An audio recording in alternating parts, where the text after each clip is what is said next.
Hello नमस्कार दोस्तों, स्वागत है हमारी यूट्यूब चैनल पे। आज की वीडियो में हम बात करने जा रहे हैं रेफ्रिजरेशन एंड एयर का एक मैकेनिक। आप लोगों का AKTU का एग्ज़ाम जो आप लोग की डेट शीट, इस सब्जेक्ट की हम लोग बात करने वाले हैं आज की वीडियो में।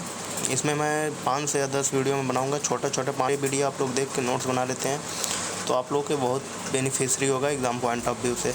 चलिए बिना किसी देरी की वीडियो स्टार्ट करते हैं। यहाँ पे पहला हम लोग देख फंडामेंटल डिफिनेशन ऑफ रेफ्रिजरेशन। आप लोगों का जो फंडामेंटल डिफिनेशन होती है रेफ्रिजरेशन की, वो क्या होती है, यहाँ पे उसके बारे में बात करेंगे। तो refrigeration is defined as the process to maintain lower temperature. तो आप लोगों का रेफ्रिजरेशन होता है, मेंटेन करता है लोअर टेम्परेचर आप लोगों का जो भी कन्फाइंड स्पेस है उसमें, as compare to the surrounding. आप लोगों का जो सराउंडिंग में टेम्परेचर है उससे, और जो आप लोग का एटमॉस्फेरिक टेम्परेचर होता है उससे कम लोअर टेम्परेचर रखने के लिए आप लोगों का रेफ्रिजरेशन बेसिकली यूज होता है। इस डेफिनेशन का मतलब यही है। यहाँ पे आप लोग देख सकते हैं कि कॉन्सेप्ट इसमें क्या है। The word maintain is crucial, simply dropping the temperature once is not refrigeration. Refrigeration का काम है सिर्फ नहीं है टेम्परेचर मतलब डाउन करना है, बिकॉज हीट कंस्टिट्यूंसली ट्रांसफ़र। आप लोगों का एक बार ऐसा नहीं है कि मतलब आप लोगों का टेम्परेचर डाउन कर दिया फिर रेफ्रिजरेशन का काम ख़त्म, नहीं। कंटिन्यूसली जो है आप लोगों का हीट का ट्रांसफ़र, उसमें से हीट निकालते रहे, ये आप लोगों का रेफ्रिजरेशन होता है। From the warmer surrounding into the cooler space. आप लोगों का जो वार्मिंग सराउंडिंग है उससे आप लोगों को ठंडा वाला जो स्पेस है ये आप लोगों को प्रदान किया जाए। Due to natural temperature gradient. आप लोगों का वैसे भी ये नेचुरल होता है, जो कि आप लोगों का थर्मोडायनेमिक्स का जो 0th लॉ होता है उसमें आप लोगों को पता होगा। Heat must be continuously extracted to maintain lower temperature. तो आप लोगों का सराउंडिंग से एकदम लोअर टेम्परेचर होगा, उसको मेंटेन करने के लिए हम लोग रेफ्रिजरेशन का यूज़ करते हैं। इसका जो नोटेशन होता है, नोटेशन जो heat extract is generally represented by, हम लोग Q से उसको जनरली डिनोट करते हैं। नेक्स्ट बात कर लिया जाए thermodynamics application in RAC। Thermodynamics के क्या एप्लीकेशन होते हैं RAC में, इसके बारे में बात कर लिया जाए। तो यहाँ पे आप लोग देख सकते हैं refrigeration is directly application of thermodynamics. आप लोगों का जो रेफ्रिजरेशन सिस्टम होता है वो डायरेक्टली, इसके जो भी प्रिंसिपल और जो भी एप्लीकेशंस हैं ये थर्मोडायनेमिक्स के प्रिंसिपल पे ही आधारित हैं। जैसे कि पहले बात कर लिया जाए तो हीट फ्लो। इसमें हीट फ्लो कैसे होता है, जैसे कि आप लोगों का थर्मोडायनेमिक्स में होता है। Naturally heat flows from a high energy temperature region to a low energy temperature region. जैसा कि ऊपर भी मैंने बताया था कि आप लोगों का रेफ्रिजरेशन कैसे वर्क करता है, उसी को आप लोग हीट फ्लो जो इसमें होता है वो इसी आधार पे भी काम करता है कि जो इसमें हीट फ्लो होता है वो नेचुरली होता है हाई टेम्परेचर हाई एनर्जी से लो एनर्जी वाले रीजन की तरफ। और जो आप लोगों का पॉइंट नंबर 2 है जिस पे इसके एप्लीकेशन थर्मोडायनेमिक्स से मैच करते हैं, रिवर्सिंग नेचुरल का भी नेचुरल फ्लो एकदम जैसे थर्मोडायनेमिक्स का नेचुरल फ्लो होता है वैसे ही इसका भी होता है। To extract heat from low temperature space rejected to a high temperature surround external work. अगर आप लोगों को जैसे गर्म वातावरण है उसको ठंडा करना है अंदर के, और बाहर वाला सराउंडिंग भी आपका गर्म है, तो दोनों अगर गर्म है तो अंदर वाले बंदर को, मतलब अगर आप लोगों को अंदर जो भी है आप लोगों का कमरा हो गया या फ्रिज की बात करें जाए तो उसमें जो वेजिटेबल्स हो गए उसमें से अगर टेम्परेचर निकालना है, बाहर भी तो गर्म है तो हीट तो अंदर बाहर होगी नहीं, तो उसके लिए अगर हमें इस रूम को या फ्रिज को ठंडा करना है तो उसके लिए हमें कोई एक एक्सटर्नल सोर्स चाहिए होगा जिससे हम अपनी जो अंदर की हीट है उसको बाहर निकाल पाएँ सराउंडिंग में। तो उसके लिए हमें क्या करना पड़ेगा, बेसिकली कोई इलेक्ट्रिकल एनर्जी हो गई या जैसे कंप्रेसर होता है AC में, इसके थ्रू निकाल सकते हैं। ऐसे फ्रिज में भी आप लोगों का कंप्रेसर होता है जिससे हीट को आप लोग सराउंडिंग में रिलीज कर सकते हैं।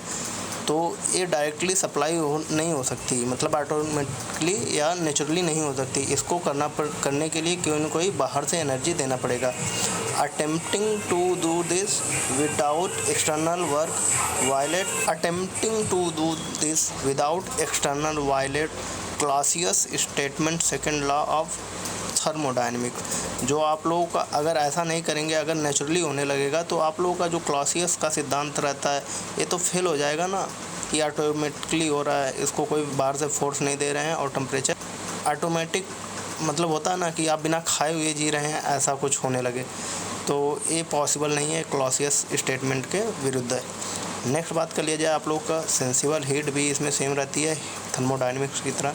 Heat transfer that causes change in temperature without changing the phase of substance. इसमें जो फेज चेंज होता है वो विदाउट टेम्परेचर के चेंजिंग के हो ही नहीं सकता। Heat transfer that causes changes in temperature without changing phase of substance. कोई भी सब्सटेंस विदाउट टेम्परेचर के अपना फेज चेंज नहीं कर सकता। लेटेंट हीट के बारे में बात कर लिया जाए, ये भी आप लोगों को सिमिलियर है उसी की तरह। The massive amount of heat required to change of the phase of substance. Like आप लोग का कोई जैसे पानी का एग्जांपल लेते हैं, अगर वो बर्फ़ है तो उसको अगर लिक्विड में आने के लिए फेज चेंज करने के लिए उसमें मैक्सिमम आप लोगों को हीट की रिक्वायरमेंट होती है। या आप लोगों को जैसे लिक्विड हो गया उसको भाप बनाने के लिए भी लेटेंट हीट मैक्सिमम जो फेज चेंज करने के लिए एनर्जी की आवश्यकता होती है, एक फेज से जैसे बर्फ़ है उसमें से पानी में बदल जाए, उसके लिए जितनी भी आप लोग हीट लगाएंगे उसको हम लोग लेटेंट हीट कहेंगे। बस यही इसका main. Refrigeration utilize latent heat by constantly heat by undergoing phases changes inside pipes to absorb maximum heat from refrigerated space। ठीक है, इसका मतलब मीनिंग वही था जो मैंने आप लोगों को बताया कि फेज चेंज करने के लिए जो भी मैक्सिमम हीट चाहिए होगी वो आपकी लेटेंट हीट होती है। टाइप ऑफ रेफ्रिजरेशन सिस्टम की बात कर लिया जाए तो यहाँ पे आप लोग दो टाइप के आप लोगों का रेफ्रिजरेशन सिस्टम होते हैं। एक आप लोग का साइक्लिक होता है एंड सेकंड आप लोग का नॉन साइक्लिक होता है।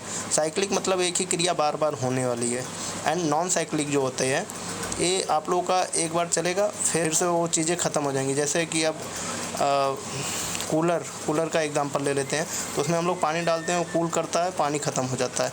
ये आप लोगों का नॉन साइक्लिक हो गया एग्जांपल। तो साइक्लिक में देख सकते हैं इसकी थ्योरी क्या कहती है। मैं आप लोग को एग्जांपल भी देते हैं। The refrigeration medium refrigerant continuously circulate through a closer loop. जैसे कि आप लोग का एसी होता है उसमें रेफ्रिजरेंट भरा जाता है, वो बार बार घूमता रहता है और उसका जो टेम्परेचर है वो इन्वायरमेंट में जाता रहता है और ये क्रिया बार बार होती रहती है। ये आप लोगों का साइक्लिक रेफ्रिजरेंट सिस्टम के अंतर्गत आता है। उसी को ये देखिए जैसे कि रेफ्रिजरेटर का ही एग्जांपल मैं आपको बता रहा हूँ। इसमें पाइप होती है आप लोगों को जिसमें आप लोगों का गैस रहती है, उसको आप लोग जनरली अपनी भाषा में बोल सकते हैं एसी की गैस। तो वो बार बार आप लोग की घूमती रहती है, पाइप से कंप्रेसर में, कंप्रेसर से कंडेंसर में, फिर इवेपोरेटर में, और इसके माध्यम से आप लोग की कूलिंग ओएसी करता रहता है। तो ये आप लोगों का एक साइक्लिक रेफ्रिजरेंट सिस्टम होता है। तो इसमें आप लोग देख सकते हैं जो इट एब्जॉर्ब हीट को एब्जॉर्ब करता है एंड फिर इसको रिलीज करता है स्पेस में आउटसाइड, जो बाहर का एटमॉस्फेयर है उसमें, and return to repeat the process again and again. इसको मतलब वो ऐसे ही दोहराता रहता है। यही आप लोगों का साइक्लिक रेफ्रिजरेशन सिस्टम का प्रोसेस होता है। नेक्स्ट बात कर लिया जाए इसमें एग्जांपल की, तो यहाँ पे आप लोग देख सकते हैं वेयर कंप्रेशन रेफ्रिजरेशन सिस्टम, जिसको आप लोग शॉर्ट फॉर्म में VCRS कहते हैं। इसको हम लोग आगे चल के पढ़ेंगे। एंड वेपर एब्जॉर्बेशन सिस्टम, जिसको हम लोग VARS कहते हैं। And air gas refrigeration cycle होती है। ये भी आप लोग, ये तीनों आप लोगों के साइकिल या साइकिल रेफ्रिजरेशन के सिस्टम होते हैं। भी बात कर लिया जाए नॉन साइक्लिक रेफ्रिजरेशन सिस्टम की, तो इसमें आप लोग देख सकते हैं इसकी थ्योरी क्या कहती है। वही मैंने बताया कि जैसे कूलर का एग्जांपल, अगर पानी ख़त्म हो गया तो एक बार कूल करेगा, बिकॉज उसमें से पानी भाप में बदल जाएगा या वाष्प में बदल जाएगा। ठीक है, तो इसमें इसकी थ्योरी में आप लोग देख सकते हैं the refrigeration medium is consumed और lost atmosphere during cooling process is not calculated back. मतलब जो भी आप उसमें सब्सटेंस लगा रहे हैं, जो भी वाटर हो गया है, जो भी लगा रहे हैं, वो फिर दोबारा मिलने वाला नहीं है। तो इस प्रकार के कूलिंग सिस्टम को हम लोग नॉन साइक्लिक का। It is generally an open system, ये मेन पॉइंट है। आप लोग इसको यहाँ पे आप लोग देख सकते हैं, ये लूप में होता था, क्लोज्ड लूप सिस्टम होता था, बट ये आप लोगों का ओपन लूप सिस्टम है। ये मेजर डिफरेंसेस हैं non cyclic refrigeration and cyclic refrigeration के। इसमें आप लोग देख सकते हैं type of non cyclic refrigeration क्या क्या होते हैं। जैसे आप लोगों का आइस रेफ्रिजरेशन, आइस भी बोल सकते हैं, या इसमें मैं आप लोगों को यहाँ पे एग्जांपल दिया हूँ वाटर कूलर का। तो ये उसका एग्जांपल। वैसे ही आइस रेफ्रिजरेशन प्रोसेस भी वैसे ही होता है। प्रोसेस इसमें आप लोग देख सकते हैं, आइस अगर 0 डिग्री टेम्परेचर पे प्लेस्ड है and upper tray inside isolated container में, तो वो जो गर्म खाने हैं, मतलब फ्रिज के लिए बता रहे हैं कि अगर आप लोगों का एक फ्रिज हो एंड इधर जो आप लोगों के वेजिटेबल्स हैं, तो यहाँ पे ऊपर हम लोग बर्फ़ लगा देंगे, छोटे बर्फ़ के बॉक्सेस में छोटे छोटे बर्फ़ से फैन ऑन करेंगे, तो इसकी जो हीट है, ठंडक है, यहाँ पे आप लोग को वेजिटेबल्स रहेंगे इन कंटेनर्स में, तो आती रहेगी। और आप लोग ये जानते हैं कि गर्म हवा ऊपर की ओर और ठंड हवा नीचे की ओर, ड्यू टू वॉल्यूम ये ऐसे ही चलता रहता है। तो जो ठंड रहेगी बर्फ़ की, वो नीचे की तरफ आएगी और जो इसकी गर्म हवा रहेगी वो ऊपर की तरफ जाएगी, जिससे आप लोगों का खाना ठंडा होने लगेगा। वही यहाँ पे बताया गया है। एंड जो इसका मैकेनिज़्म है, इसको देख लेते हैं। Air inside the container comes into contact with the ice, cools down and its density increase. Density where the heavier cold air moves down toward free convection absorbed heat from the warm foam. जो आप लोग का गर्म खाना है उसे वो heat लेगी एंड जो लाइटर एयर है become lighter and rises back to the ice. Ice से ठंडा होगी एंड खाने से गर्म होगी, गर्म हवा बाहर सराउंडिंग की ओर चली जाएगी, जबकि ठंडी हवा वहाँ नीचे की तरफ रहेगी। This setup continuously convection current until the ice melt. जब तक आप लोगों का आइस मेल्ट नहीं हो जाता, ये प्रोसेस चलता रहेगा और आप लोगों का जो खाना है वो कोल्ड रहेगा। इंसुलेशन की बात कर लिया जाए। इंसुलेशन में क्या होता है? The walls insulated to minimize conductive heat transfer from the outside environment. Insulation होता है कि एक ऐसी वॉल, एक ऐसी चीज़ जो बहुत ही मिनिमाइज कंडक्टिविटी हो, जो हीट को अंदर और बाहर आने के लिए बाधित करे। कोई भी आप लोगों का जो भी ऊष्मा है वो ना ही आसानी से बाहर की तरफ जाए और ना ही अंदर की तरफ आए। एक ऐसी दीवार होनी चाहिए, उसको हम लोग कहते हैं आइसोलेशन। एंड सेकंड बात कर लिया जाए इवेपोरेटर कूलिंग की। इवेपोरेटिव कूलिंग क्या होती है? तो इसमें आप लोग देख सकते हैं इसका प्रोसेस क्या होता है। Utilize the phase changes of water into the vapor heat from surrounding. एक ऐसा प्रोसेस जो सराउंडिंग से हीट लेके आप लोगों को वाटर को वेपर में कन्वर्ट करे, या आप लोगों का इवेपोरेटिव कूलिंग के अंतर्गत आता है। इसका एग्जांपल देख लेते हैं।